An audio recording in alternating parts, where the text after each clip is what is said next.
As in this video, you'll see how to make a forward binary address circuit using tinkercad. This is the circuit for the same. You can see the wires are color coded and match the same input. Like we have output bit 2, which is orange color, and we have 2A and 2B, which are respectively connected to B and A inputs.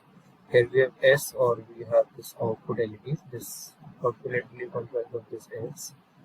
Here we have a 4-bit adder gate, and this is a C out, and this is a C in. Here we have a switch for this, and this is the power supply. You can see this circuit like this. And similarly it goes for this. Here we have carry in, here we have carry out. This is connected to this LED, this carry out. Let's start the simulation. As you can see right now, we pivot A3 as 1 and B3 as 1.